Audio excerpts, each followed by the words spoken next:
সম্প্রতি কেন্দ্র এবং রাজ্য উভয় সরকারের পক্ষ থেকে পেশ করা হয়েছে বাজেট।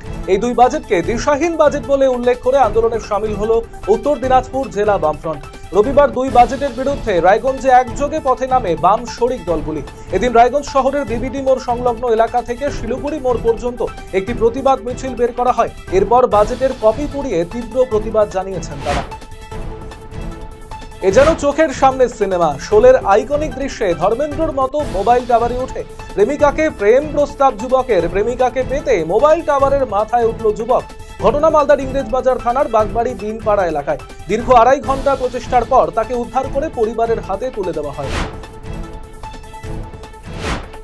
প্রকাশ্য দিবালোকে জাতীয় সড়কে দুঃসাহসিক ছিনতাইয়ের ঘটনা। মহিলার গলা থেকে সোনার চেন ছিনতাই করে চম্পট দুই দুষ্কৃতীর। ঘটনাটি ঘটেছে খড়িবাড়ির ভাল্লুকগাড়া মোড়ে শিলিগুড়ি বিহারগামী 327 নম্বর জাতীয় সড়কে। খবর পেয়ে ঘটনাস্থলে পৌঁছয় খড়িবাড়ি থানার পুলিশ।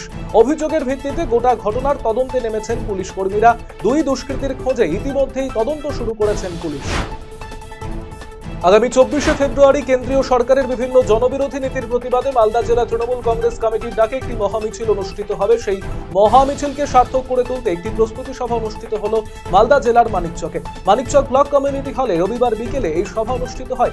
এদিনের এই কর্মসূচিতে উপস্থিত ছিলেন মালদা জেলা তৃণমূল সভাপতি আব্দুর রহিম বক্সী, মানিকচকের বিধায়ক সাবিত্রী মিত্র, মানিকচক ব্লক তৃণমূল সভাপতি ডক্টর মাহফুজুর রহমান, মানিকচক পঞ্চায়েত সমিতির সভাপতি পিঙ্কি মণ্ডল, ব্লক তৃণমূল সাধারণ সম্পাদক আশিস সিনহা, মানিকচক ব্লক যুব তৃণমূল কংগ্রেসের সভাপতি শহীদুল হক সহ অন্যান্য নেতৃত্ব।